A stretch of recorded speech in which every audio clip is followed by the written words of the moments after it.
트럼프 미국 대통령은 이란이 핵 프로그램에 대한 미국의 우려를 해소하는 합의에 동의할 때까지 대이란 해상 봉쇄를 유지할 것이라고 밝혔습니다. 또 미 국방부는 이란이 북한처럼 핵무기 개발 야망을 버리지 못해 선제 타격에 나섰다고 주장했는데요. 워싱턴 연결해서 자세한 내용 알아보겠습니다. 신윤정 특파원, 먼저 트럼프 대통령 이란을 향한 해상 봉쇄를 이어나가겠다라고 밝혔다고요? 네, 트럼프 미국 대통령은 이란이 핵 프로그램에 대한 미국의 우려를 해소하는 합의에 동의할 때까지 대이란 해상 봉쇄를 유지할 것이라고 밝혔습니다. 미 온라인 매체 악시오스는 현재 시간 29일 트럼프 대통령이 전화 인터뷰에서 이같이 말했다고 보도했습니다. 트럼프 대통령은 봉쇄로 이란이 현재 숨이 막히는 상태이며 상황은 더 나빠질 것이라면서 그들은 핵무기를 가질 수 없다고 강조했습니다. 트럼프 대통령은 오늘 기자들과 만나서도 이란과 전화로 협상하고 있다며 이란이 핵무기를 포기하지 않는 한 합의는 없을 것이라고 말했는데요. 직접 들어보겠습니다. We're doing it telephonically, and it's very nice. The question is whether or not they're going to go far enough. So at this moment, there will never be a deal unless they agree that there will be no nuclear weapons.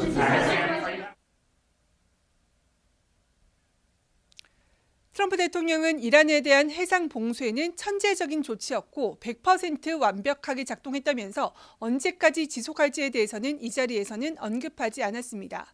트럼프 대통령은 앞서 SNS에서도 이란이 정신을 차리지 못하고 있다. 빨리 상황을 파악하는 게 좋을 것이라면서 종전 합의를 압박했습니다. 그러면서 더 이상 착한 남자는 없다는 제목으로 자신이 총을 든 사진이 함께 올리면서 협상이 결렬될 경우 군사행동이 재개될 수 있음을 시사했습니다.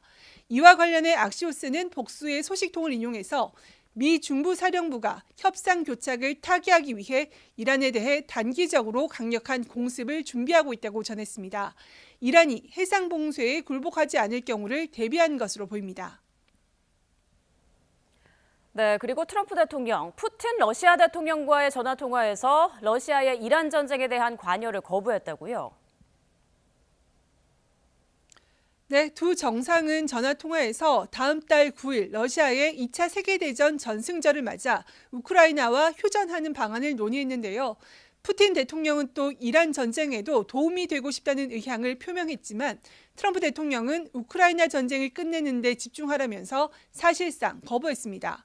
푸틴 대통령은 미국, 이스라엘이 이란을 상대로 벌이는 전쟁과 관련해 다시 무력을 쓴다면 국제사회에 매우 심각한 결과가 초래될 것이라면서 이란에 대한 지상전이 용납될 수 없다고 경고한 것으로도 전해졌습니다.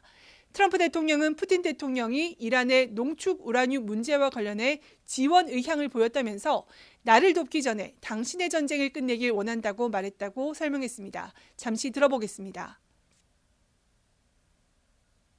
He told me he'd like to be involved with the enrichment if he can help us get it.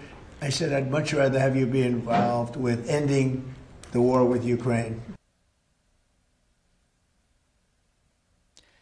오바마 행정부 시절 이루어진 2015년 이란 핵 합의에는 이란이 우라늄을 러시아로 반출하는 내용이 있었는데 푸틴 대통령이 유사한 방식의 관여를 제안했을 가능성이 있습니다. 네, 또 미 국방부는 이란과의 전쟁 비용을 처음 공개하면서 이란의 핵 전략을 북한에 비유했다고요? 네, 이란 전쟁 개전 뒤 미 의회 청문회에 처음 나온 피트 헤그세스 미 국방장관이 이란의 핵무기 야망이 북한의 전략과 비슷하다고 말했습니다. 미 연방하원 군사위 청문회에서 지난해 6월 미국이 이란 핵시설을 타격하고도 이란의 임박한 핵 위협을 이유로 전쟁에 나선 게 정당했는지 질의가 나왔는데요. 헤그세스 장관은 핵시설들은 완전히 파괴됐다면서도 이란의 핵 야망은 계속됐고 재래식 방어망을 구축하고 있다면서 북한에 빗대 설명했습니다. 헤그세스 장관 발언 잠시 들어보겠습니다. So much so that their facilities were bombed and obliterated. Their ambitions continued, and they're building a conventional shield. Let me try again. It's the North Korea strategy. You know this very well. The North Korea strategy was use conventional missiles to prevent anybody from challenging them, so they could slow walk their way to a weapon. 재래식 미사일을 방패 삼아 시간을 벌면서 은밀하게 핵을 개발한 북한의 전술을 이란이 그대로 답습하고 있다는 지적으로 보입니다. 헤그세스 장관은 클린턴 행정부 시절 북한이 탄도미사일을 대량으로 확보해서 세계를 협박했다면서 이란도 핵을 보유하면 반드시 사용할 것이기에 트럼프 대통령이 선제 타격에 나선 거라고 강조했습니다. 이번 청문회에서는 이란 전쟁 개전 뒤 처음으로 군사비용 추산치도 공개됐는데요. 미 국방부는 지난 2월 28일 시작한 이란과의 전쟁에 쓴 비용이 현재까지 250억 달러, 우리 돈으로 37조 원에 달한다면서 대부분 탄약 비용이라고 밝혔습니다. So approximately at this day, we're spending about $25 billion on Operation Epic Fury.